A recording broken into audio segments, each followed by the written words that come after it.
Hello friends, welcome to Arjun classes YouTube channel और arjuntheory.com website. तो आज हम पढ़ेंगे क्लास 12th के चैप्टर प्रत्यावर्ती धारा यानी अल्टरनेटिंग करंट का पार्ट 4। ठीक है, तो सबसे पहले मैं बता दूं, इससे पहले अपन ने क्या पढ़ा, एक नज़र डालते हैं इससे पहले अपन ने क्या पढ़ लिया अब तक। तो अपन ने अब तक पढ़ लिया कि प्रत्यावर्ती धारा क्या होती है, प्रत्यावर्ती वोल्टेज क्या होता है और प्रत्यावर्ती धारा और दिष्ट धारा में अंतर क्या होता है। ठीक है, तो इतना अपन पढ़ चुके थे और आज का हमारा टॉपिक है प्रत्यावर्ती धारा एवं वोल्टता का माध्य या औसत मान। ठीक है, mean value of AC current और एसी वोल्टेज, कि अपने को प्रत्यावर्ती धारा या वोल्टेज का कोई फंक्शन दे रखा है, उसका माध्य या औसत मान निकालना है। ठीक है, तो ये निकालने के लिए मैं सबसे पहले एक मेथड बताऊंगा। ये मेथड बोर्ड के लिए इम्पोर्टेंट नहीं है, जो सिर्फ बोर्ड का पढ़ना चाहते हैं वो थोड़ा सा इंतजार करें, इस मेथड के बाद बोर्ड की चीज़ें शुरू होगी। ठीक है, तो ये मेथड मैं बताऊंगा औसत या माध्यमान कैसे निकालते हैं किसी फंक्शन का। ठीक है, यहाँ मैं किसी फंक्शन का, जनरल किसी फंक्शन का बताऊंगा, तो किसी फंक्शन का अगर आपको निकालना आता है तो उसका भी आप आसानी से निकाल लेंगे, वो भी मैं आगे बताऊँगा। ठीक है, वो बोर्ड में आएगा, लेकिन ये मेथड बोर्ड में नहीं आएगा, क्योंकि आपकी बुक में भी शायद यही लिख रखा होगा कि जो औसत मान होता है प्रत्यावर्ती धारा का वो सीधा लिख रखा है, कहाँ से आया उसमें नहीं बता रखा। ठीक है, तो मैं आपको वो यहाँ पहले बताऊँगा। ठीक है, तो पहले ही मैं बता देता हूँ, वो बोर्ड के लिए इम्पोर्टेंट नहीं है, लेकिन जो आगे बीटेक या बीएससी करेंगे उनके तो आता है वो। ठीक है, तो आपको पढ़ना तो पड़ेगा ही। तो मैं सबसे पहले वो बता देता हूँ किसी जनरल फंक्शन के लिए कैसे निकालते हैं अपन औसत या माध्य वैल्यू। ठीक है, तो माध्य अथवा औसत मान, माध्य मतलब मीन, औसत मतलब एवरेज। ठीक है, जैसे अपने को कोई फंक्शन दे रखा है, ये फंक्शन दे रखा है y is equal to F of X, जिसका कर्व कुछ ऐसा बनेगा, मान लेता हूँ मैं। ठीक, जैसे अगर मैं फंक्शन लूँ y is equal to sine x. ठीक है, तो आपको पता है साइन एक्स का ऐसे आएगा। ठीक है, ये वैसे ही मैंने जनरल कोई फंक्शन ले लिया, मान लिया y is equal to F of X, जहाँ y क्या है, x का फलन है यानी x का फंक्शन है। ठीक है, उसका मान लो ये ग्राफ कुछ ऐसा आएगा। इसका अपने को औसत मान निकालना। सबसे पहले मैं बता देता हूँ औसत मान क्या होता है। जैसे अपने पास है 2 और 4, दो वैल्यू है। ठीक है, आपको कोई कहे इन दोनों का औसत मान निकालो या इन दोनों का माध्य निकालो, तो अपन क्या करते हैं, इन दोनों के बीच की एवरेज वैल्यू निकालते। कैसे निकालते हैं, 2 + 4 बट्टा 2, यानी राशियों का योग बट्टे राशियों की संख्या, योग बट्टा कितनी है, भाग दे दिया, कितना आ गया, ये कितना हुआ, 6, 6/2 3। ठीक है, तो इनका एवरेज कितना है, 3।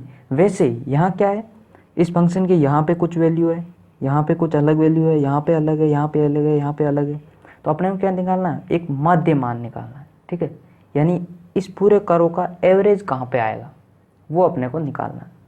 ठीक है, तो आई होप आपको माध्य क्या होता है, अपन आखिर क्या निकालना चाहते हैं, ये समझ में आ गया होगा। ठीक है, अब मैं आपको बता देता हूँ इसका फॉर्मूला।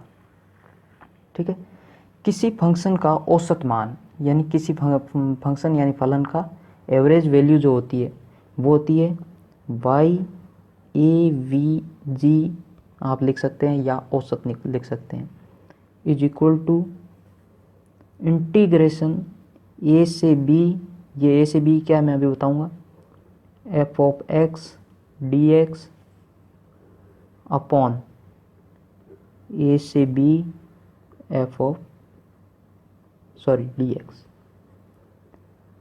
ठीक है, ये होता है जनरल फॉर्मूला। यहाँ ए से बी क्या है, कोई फंक्शन आपको दे रखा होगा, उसमें क्वेश्चन पूछने वाला ये कहेगा कि इस लिमिट से इस लिमिट तक औसत वैल्यू निकालो। ठीक है, तो ए इसकी शुरुआती लिमिट होगी और बी जहाँ तक पूछा है, तो ए से बी के बीच का जो इस इतने का जो औसत वैल्यू होगी वो ये होगी। ठीक है, अगर यहाँ से यहाँ तक पूछे तो कुछ और होगी। ठीक है, तो आई होप आपको समझ में आ गया होगा ए और बी क्या है। यहाँ ए से बी, फिर जो फंक्शन दे रखा है वो डी एक्स, इसका मतलब क्या है, ए से बी तक इस फंक्शन का समाकलन करना है अपॉन ए से बी डी एक्स। ठीक है, अब ये आपको याद नहीं रखना है, याद आपको कौन सा रखना है वो मैं बता देता हूँ। Y average is equal to 1/b minus a, यानी कि जो अपर लिमिट है ये माइनस लोअर लिमिट, फिर इंटीग्रेशन a से b f of x dx। ये आपको याद रखना है, बोर्ड के लिए नहीं, बाद के लिए, ठीक है, या कॉम्पिटिटिव एग्ज़ाम के लिए।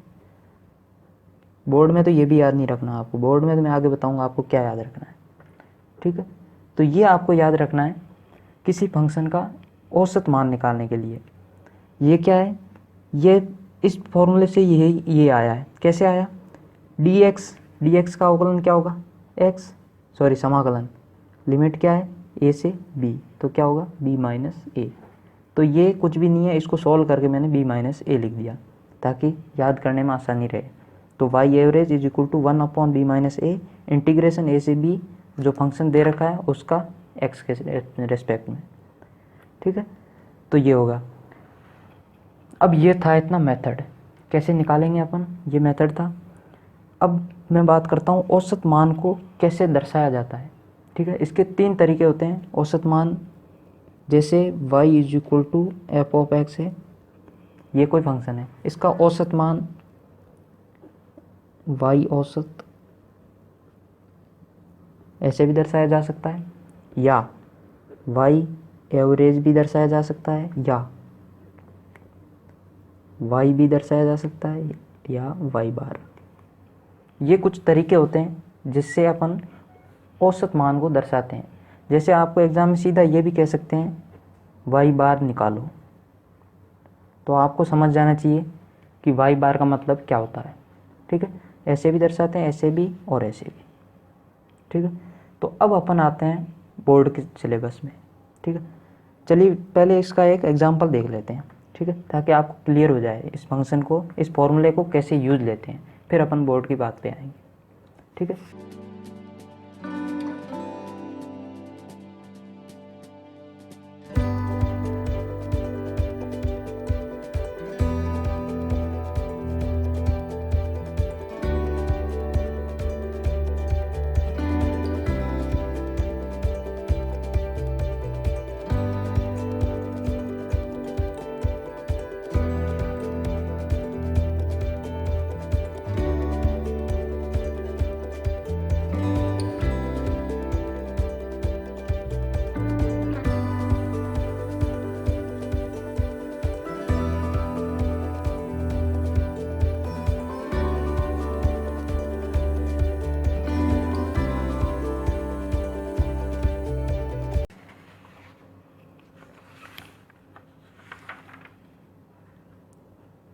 अब देखो एक एग्जांपल लेते हैं कि अपन इस फॉर्मूले का यूज़ लेके कैसे निकालेंगे।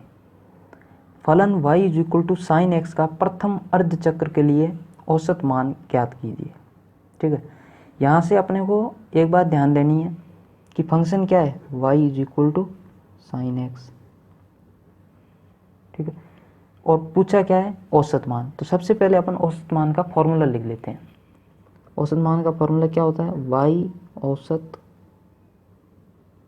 Is equal to 1/b minus a integration a से b f of x dx। ये था अपने पास फॉर्मूला। अब इसमें अपने को क्या क्या चाहिए, f ऑफ x पड़ा है, साइन x, ठीक है, तो ये तो मिल गया अपने को। अब यहाँ मेन बात अपने को चाहिए a और b, ठीक है। अब इसके लिए इसने क्वेश्चन में कहा है कि प्रथम अर्ध चक्र के लिए, अब अपने को पता है प्रथम अर्ध चक्र कौन सा है, साइन एक्स के लिए, यहाँ से लेके यहाँ तक, क्योंकि ये तो पूरा तो पूर्ण चक्र हो गया। तो प्रथम अर्ध चक्र, प्रथम मतलब पहला, अर्ध चक्र मतलब आधा चक्र, ये तो इसकी लिमिट 0 से पाई, ठीक है। तो यहाँ a इज इक्वल टू 0 और b इज इक्वल टू पाई हो जाएगा, ठीक है। तो कुल मिला के अपने पास आ जाएगा y, इसको मैं ऐसे भी लिख देता हूँ, इज इक्वल टू 1/पाई माइनस 0, ठीक है। अगर आपको कुछ भी समझ में ना आए तो कमेंट करके आप ज़रूर पूछ लें ये ए बी कैसे आया, ठीक है। इंटीग्रेशन 0 से पाई, एफ ऑफ एक्स की जगह क्या है, यहाँ साइन एक्स है, साइन एक्स डी एक्स, ठीक है। अब तो नॉर्मल साइन एक्स का समाकलन करो, वैल्यू आ जाएगी। चलो मैं निकाल देता हूँ।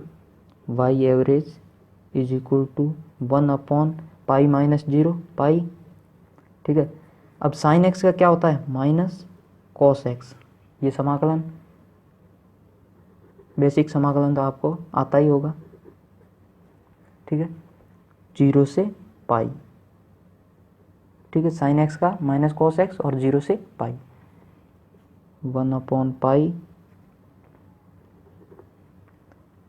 Minus cos pi minus cos 0, ये हो जाएगा 1/पाई। कॉस पाई की वैल्यू होती है -1, सॉरी, ठीक है, कॉस पाई की वैल्यू होती है -1, तो -1 माइनस, ठीक है, ये क्या था, अच्छा माइनस कॉस था ना, ठीक है, तो ये हो जाएगा -1, क्योंकि माइनस तो आगे पहले से था और कॉस 0 की वैल्यू 1, तो ये कुल मिला के आ जाएगा 1 + 1 2/पाई वाई एवरेज। ये अपने पास आ गया प्रथम अर्ध चक्र के लिए साइन एक्स का क्या, साइन एक्स का औसत मान प्रथम अर्ध चक्र के लिए।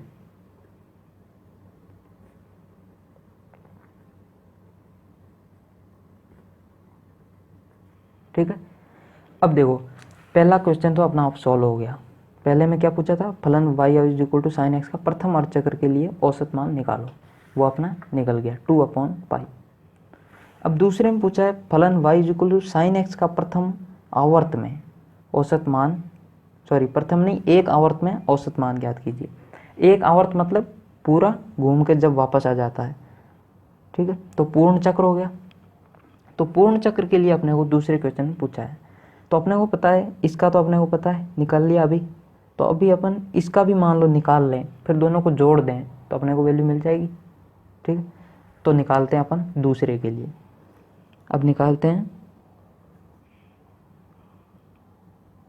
द्वितीय अर्धचक्र के लिए।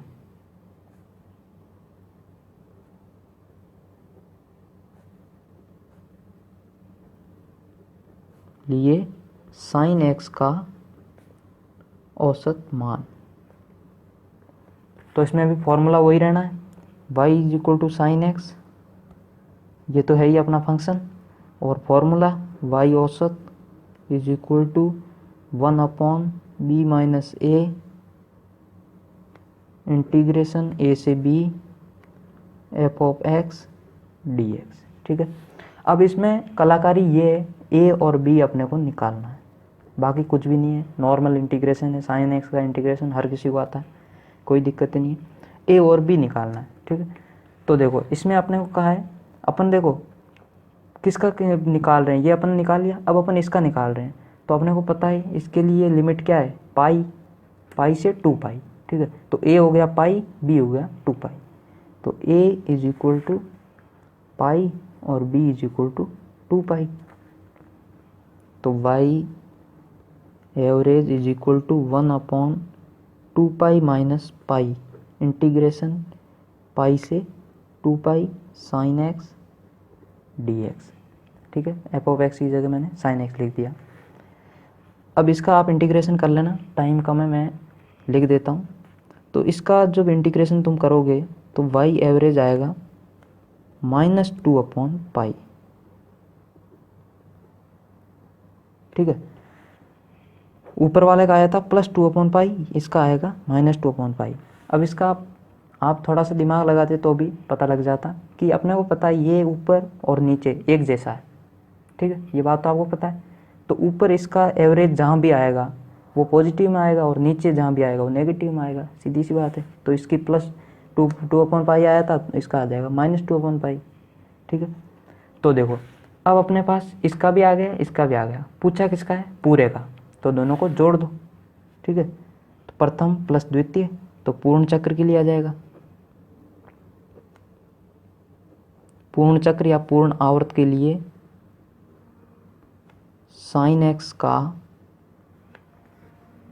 औसत या माध्य मान, ठीक है, ये अपने को निकालना है। तो क्या आ जाएगा, साइन एक्स, या इसको अपन ऐसे लिख देते हैं वाई, क्योंकि वाई बराबर साइन एक्स है, इज इक्वल टू 2/पाई प्लस -2/पाई। प्रथम के लिए 2/पाई, द्वितीय के लिए -2/पाई। तो ये हो गया 0। ठीक है, तो आपको समझ में आ गया होगा कि साइन एक्स का एक चक्कर के लिए औसत मान 0 होता है। ठीक है, तो ये हो गया फॉर्मूला, कैसे अपन यूज़ लेंगे। फॉर्मूला यूज़ लेने के लिए ए और बी निकालो और वैल्यू पुट कर दो। ठीक है, अब बोर्ड की बात पे आते हैं अपन। ठीक है, बोर्ड में आपको ये याद रखना है, देखो, सिद्ध कीजिए एक दूसरे चक्र के लिए प्रत्यावर्ती धारा, सिद्ध कीजिए एक पूरे चक्र के लिए प्रत्यावर्ती धारा का औसत मान 0 या 0 होता है। ठीक है, अपने को क्या सिद्ध करना है, प्रत्यावर्ती धारा का एक पूर्ण चक्र के लिए क्या औसत मान 0 होता है। ठीक है, तो हम जानते हैं प्रत्यावर्ती धारा अपन क्या लेके चलते हैं, I = I0 sin omega t। ठीक है, तो इसका ग्राफ भी जस्ट साइन के जैसा ही बनता है, मैंने पहले लेक्चर में आपको बता दिया था, ऐसा ही बनता है। तो देखो, अपने को क्या निकालना है, I एवरेज। ठीक है, इसका एवरेज निकालना है। तो मैं इस समीकरण का जो अपने पास धारा है उसका दोनों तरफ एवरेज ले लेता हूँ। I average is equal to I0 sine omega t average. ठीक है, अब देखो I0 ये तो क्या है, कोई कांस्टेंट है, बाहर आ जाएगा। कांस्टेंट का एवरेज क्या होता है, जैसे 2 है, 2 का एवरेज 2 ही होगा, तो वो तो बाहर आ गया, साइन ओमेगा टी। अब ये अपन ने जस्ट अभी पढ़ा है कि पूर्ण चक्र के लिए, इसने भी पूर्ण चक्र के लिए पूछा है। ठीक है, ये ध्यान देने वाली बात है, अगर पूर्ण चक्र नहीं कहा होता तो अपन ये नहीं ले सकते थे। ठीक है, पूर्ण कहा है इसलिए ले रहे हैं। पूर्ण चक्र के लिए साइन एक्स का जो होता है औसत मान वो 0 होता है। अब यहाँ x की जगह कुछ भी हो सकता है, साइन थीटा हो सकता है, ठीक है, साइन ओमेगा टी हो सकता है, x की जगह कुछ भी हो, साइन जो फंक्शन आ गया उसका औसत मान पूर्ण चक्र के लिए 0 होता है। ठीक है, तो यहाँ से I0 और इंटू 0, तो कुल मिला के ये आ गया 0। अब ये आपको ध्यान में रखना है कि प्रत्यावर्ती धारा हो या प्रत्यावर्ती वोल्टेज हो। ठीक है, धारा के लिए भी 0 होता है, प्रत्यावर्ती वोल्टेज भी 0 होता है एक पूर्ण चक्र के लिए। ठीक है, अब देखो सब कुछ हो गया। अब कुछ स्टैंडर्ड रिजल्ट है जो आपको याद रखने हैं ताकि आप बोर्ड में आसानी से जल्दी क्वेश्चन कर सकें। ठीक है, और आगे आने वाले जैसे अपन अभी निकालेंगे RMS value, root mean square mean value, तो उसमें ये काम आएंगे। ठीक है, तो इनको मैं याद करने की ट्रिक भी बता दूंगा और ये आपको याद रखने हैं। स्टैंडर्ड रिजल्ट्स, ये स्टैंडर्ड रिजल्ट पूर्ण चक्र के लिए है। ठीक है, पहली बात ध्यान रखने की, पूर्ण चक्र के लिए, अगर पूर्ण चक्र नहीं है तो यूज़ नहीं लेंगे और बोर्ड में आपके पूर्ण चक्र का ही पूछेंगे, तो आपको तो कुल मिला के ये याद रखने हैं। साइन ओमेगा टी का औसत मान 0 मैंने अभी बताया, cos omega t 0, sine 2 omega t 0, ये 2 वगैरह कुछ भी आ जाए, एक्स ओमेगा थीटा कुछ भी आ जाए, सबका 0 होता है, साइन हो जाए कॉस हो जाए, और जब स्क्वायर आ जाएगा इनका तब इसका औसत मान 1/2 हो जाएगा। इसको आप फॉर्मूले में रख के निकाल सकते हैं। जैसे अपन ने y = साइन एक्स का निकाला है, वैसे ही आज आप y = साइन स्क्वायर एक्स का निकालोगे तो ये क्या आएगा, 1/2 आएगा। ठीक है, साइन एक्स का क्या आया था 0, इसका 1/2 आएगा। तो आपको कुल मिला के अब ये याद रखना है बोर्ड के लिए कि साइन और कॉस, थीटा कुछ भी हो सकता है अंदर, साइन और कॉस जब तक स्क्वायर नहीं है औसत मान 0, स्क्वायर आते ही औसत मान 1/2। ठीक है, इतनी बात अब आपको याद रखनी है। नेक्स्ट लेक्चर में, अभी तक इस लेक्चर से आपको क्या याद रखना बोर्ड के लिए, एक तो ये औसत मान 0 होता है और ये औसत मान स्क्वायर के लिए हाफ होता है और बाकी के लिए 0। अब नेक्स्ट लेक्चर में पूरा बोर्ड के लिए इम्पोर्टेंट है। ठीक है, उसमें अपन समझेंगे RMS वैल्यू क्या होती है, रूट मीन स्क्वायर वैल्यू यानी वर्ग माध्य मूल मान, ठीक है, वो क्या होता है। ठीक है, तो आज के लिए इतना ही। अगर आप हमारे हैंड रिटन नोट्स खरीदना चाहते हैं, प्रॉपर नोट्स लिखे हुए अगर आप खरीदना चाहते हैं तो डिस्क्रिप्शन में लिंक मिल जाएगा, वहाँ से खरीद सकते हैं। और अगर आप ख़रीदना नहीं चाहते हैं, सिर्फ पढ़ना चाहते हैं, तो हमारी वेबसाइट पे जाके पढ़ सकते हैं फ्री में, वो भी आपको नीचे डिस्क्रिप्शन में लिंक मिल जाएगा। ठीक है, वीडियो कैसा लगा कमेंट करके ज़रूर बताना। ठीक है, और कुछ भी डाउट रह गया हो इससे रिलेटेड या फिजिक्स केमिस्ट्री मैथ से रिलेटेड कुछ भी डाउट रह गया हो तो कमेंट करके पूछ सकते हैं। वीडियो लाइक ज़रूर करके जाना। ठीक है, दोस्तों के साथ शेयर करना। अगर हमारे आने वाले और वीडियोस देखना चाहते हैं तो इस चैनल को सब्सक्राइब ज़रूर करें। Thank you, thanks for watching.